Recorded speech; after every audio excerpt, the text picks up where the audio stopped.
اچھا، کبھی آپ روزے کی افطاری کے وقت دیکھیں کہ لوگ جو ہیں وہ کتنے مختلف ہی ہو جاتے ہیں.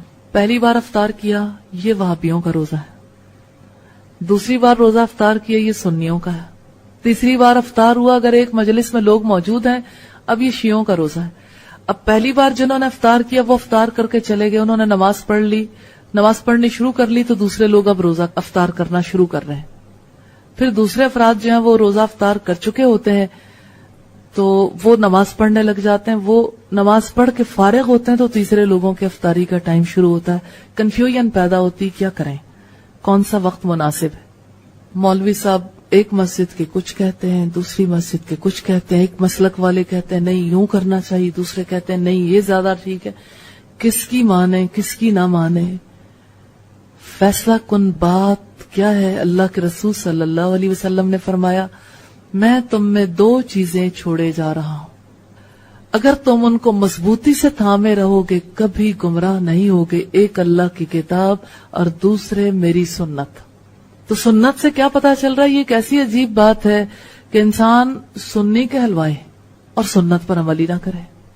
تو دیکھیں آپ رسول اللہ صلی اللہ علیہ وسلم سے ہمیں کیا پتا چلا؟ اللہ تعالیٰ فرماتا ہے، اللہ کا فرمان ہے. دیکھیں وہی کسی پر نازل نہیں ہوتی. اللہ کے فرمان کے بارے میں پتا کس کو چلا؟ ایک نبی کو. اللہ تعالیٰ فرماتا ہے میرے سب سے پسندیدہ بندے وہ ہیں جو روزہ جلدی افطار کرتے ہیں. ان احب عبادی الیہ، میرے سب سے زیادہ پسندیدہ بندے وہ ہیں عاجلہم فطرا، جو افطار میں جلدی کرتے ہیں. افطار میں جلدی کرنا جو ہے یہ اللہ کی محبت کا باعث بننے والا عمل ہے. تو لیٹ کر کے کس کو راضی کریں گے؟ دیر کر کے کون راضی ہو رہا ہے؟ ہو سکتا ہے کچھ بندے راضی ہو جائیں لیکن اللہ راضی نہیں ہوگا. اللہ کی محبت اس کو ملے گی جو افطار میں جلدی کرے گا. مجھے یہ سمجھ نہیں آتی کہ یہ بیچ والے کون سے لوگ ہوتے ہیں جو اپنا راستہ نکال کے سارے لوگوں کا ذہن خراب کر دیتے ہیں. یعنی بات کو رسول اللہ تک نہیں پہنچنے دیتے، رسول اللہ کے طرز عمل پر چلانے کی بجائے اپنے طرز عمل پر چلاتے ہیں، اپنی سوچ پر چلاتے ہیں. کتنے بڑے مجرم ہیں جو اپنی سوچ پر چلاتے ہیں، جو نبی صلی اللہ علیہ وسلم کے طور طریقوں کے مقابلے میں اپنی سوچ کو زیادہ اہمیت دیتے. حضرت ابو ہریرہ بیان کرتے ہیں رسول اللہ صلی اللہ علیہ وسلم نے فرمایا اللہ تعالیٰ فرماتے ہیں میرے سب سے پسندیدہ بندے وہ ہیں جو روزہ جلد افطار کرتے ہیں. یہ روایت ترمذی، ابن خزیمہ اور ابن حبان کی ہے، اور اس روایت سے ہمیں یہ پتا چلتا ہے کہ روزہ افطار کرنے کا وقت جو ہے وہ ارلی ہے. اسی طرح سے حضرت سہل بن سعد کی روایت ہے کہ رسول اللہ صلی اللہ علیہ وسلم نے فرمایا میری امت اس وقت تک میری سنت پر قائم رہے گی جب تک افطاری کرنے کے لیے ستاروں کے نظر آنے کا انتظار نہیں کرے گی. افطاری کے لیے آپ صلی اللہ علیہ وسلم کا کیا فرمان ہے کہ میری امت اس وقت تک میری سنت پر قائم رہے گی جب تک کہ افطاری کرنے کے لیے ستاروں کا انتظار نہیں کرے گی، یعنی اندھیرے کا انتظار نہیں کرے گی. آپ کو پتا ہے جب روشنی ہوتی ہے تارے نظر نہیں آتے، تارے تب نظر آتے ہیں جب تھوڑا اندھیرا ہونا شروع ہو جاتا ہے. اور آپ یہ دیکھ لیں کہ یہ تاروں کے نظر آنے کا جو عمل ہے یہ کب شروع ہو جاتا ہے؟ یہ بالکل ابتدائی وقت میں ہی. جیسے آپ دیکھیں چاند نظر آتا ہے یا تارے نظر آتے ہیں، پہلی کا چاند کس وقت نظر آنا شروع ہو جاتا ہے؟ بالکل ٹھیک ٹھاک روشنی ہوتی ہے، یعنی سورج تو غروب ہو جاتا ہے لیکن ابھی بالکل ٹھیک ٹھاک روشنی ہوتی ہے. ہمیں حضرت بلال کے حوالے سے یہ پتا چلتا ہے کہ ایک بار نبی صلی اللہ علیہ وسلم نے حضرت بلال سے کہا کہ لاؤ ہمارا شربت. حضرت بلال نے کہا ابھی تو بہت روشنی ہے. تو آپ صلی اللہ علیہ وسلم نے فرمایا کہ یہ افطار کا وقت ہے. تو جس وقت سورج غروب ہو جائے چاہے دن کتنا ہی روشن فیل ہو رہا ہو، وہی افطار کا اصل وقت ہے، جو وقت اللہ کو بہت پسند ہے، جو اللہ کے رسول کو پسند ہے. اب باقیوں کو کیا پسند ہے ہم ان کی وجہ سے کامیاب نہیں ہو سکتے، کیونکہ کامیابی کی ضمانت تو اللہ کی ذات دینے والی. حضرت سہل بن سعد کی روایت ہے کہ رسول اللہ صلی اللہ علیہ وسلم نے فرمایا لوگ اس وقت تک خیر و عافیت سے رہیں گے جب تک جلدی روزہ افطار کرتے رہیں گے. یہ حدیث اور زیادہ امپورٹنٹ. پہلے اللہ کی محبت کی بات تھی، دوسری رسول اللہ کی سنت کی بات تھی، اب اپنی خیر و عافیت کی بات ہے. رمضان کا مہینہ بخشش کا مہینہ ہے، اور ہم نے اپنا ایک ٹارگٹ بھی رکھا تھا کہ انشاءاللہ ہم اللہ سبحانہ وتعالیٰ سے کثرت کے ساتھ اس مہینے میں استغفار کریں گے اور پوری کوشش کریں گے کہ اللہ تعالیٰ ہمیں معاف کر دے. اللہ سبحانہ وتعالیٰ واسع المغفرہ ہے، معاف کرنے کو پسند کرتا ہے. اس کا وعدہ ہے کہ جو گناہوں پر شرمندہ ہو کر سچے دل سے توبہ کر لیں وہ انہیں معاف کر دے گا. اللہ تعالیٰ کا ارشاد ہے الذین یجتنبون کبائر الاثم والفواحش الا اللمم ان ربک واسع المغفرہ، اور وہ جو بڑے گناہوں اور بے حیائی سے بچتے ہیں ماں سوائے صغیرہ گناہوں کے تو تیرا رب بڑا بخشش والا ہے. یعنی چھوٹے چھوٹے گناہ تو سب سے ہو جاتے ہیں، لیکن کبیرہ گناہ جو ہے، جن چیزوں کو اللہ تعالیٰ نے حرام قرار دیا ہے اور جن کا تذکرہ آپ قرآن مجید میں پڑھ رہے ہیں کہ یہ چیزیں حرام ہیں، ان چیزوں سے بچنا ضروری ہے.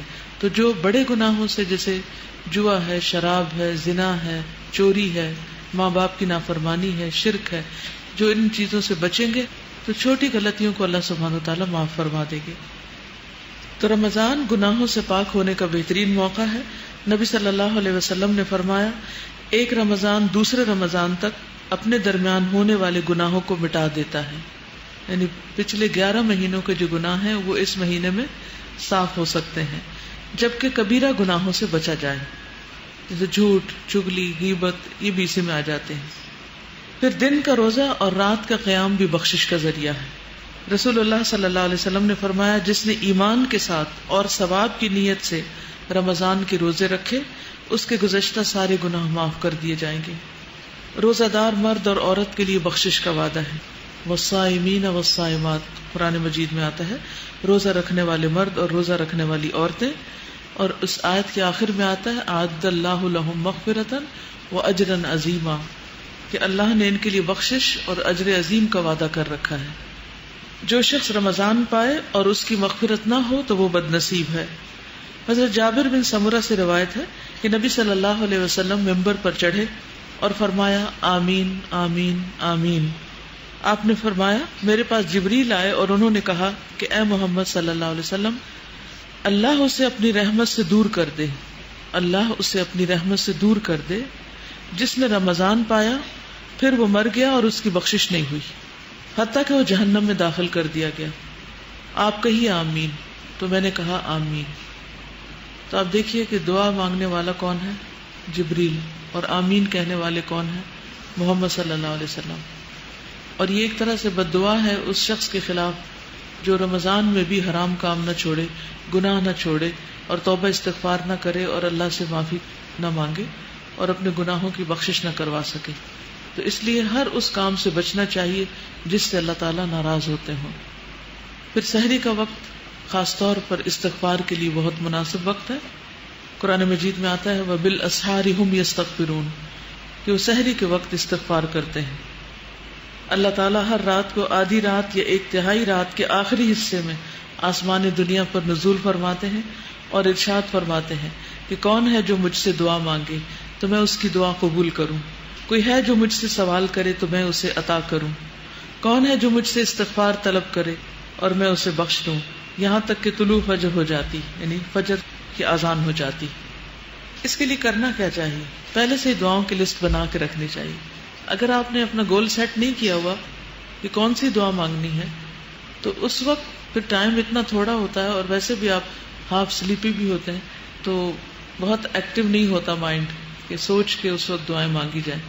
تو بہتر ہے کہ وہ دعائیں کہیں یا تو لکھ کے رکھی بھی ہوں، کسی اسٹیکی نوٹ پہ آپ لکھ کے لگا چھوڑیں، یا کوئی کتاب آپ نے سامنے رکھی ہوئی ہو، یا پھر اپنے دل میں اپنی دعاؤں کو حاضر کریں. اور اگر کچھ بھی یاد نہ رہے تو کثرت سے استغفار کرتے جائیں، یہ تو یاد رہے گا نا. اور اگر یہ بھی یاد نہ رہے تو اس کے لیے کہیں لکھ کے لگا دیں استغفار، صرف لفظ استغفار بھی کافی ہو جائے گا. کیا آپ نے اپنی نمازوں کا محاسبہ کیا، چیک کیا کہ کون سا خیال بار بار آتا ہے؟ بس جو خیال نماز میں بار بار آئے وہی آپ کے لیے فتنہ ہے، اور اس خیال کو نکالنے کے لیے پوری جد و جہد کرنی ہوگی تاکہ اللہ سبحانہ و تعالیٰ کی طرف توجہ زیادہ سے زیادہ ہو سکے.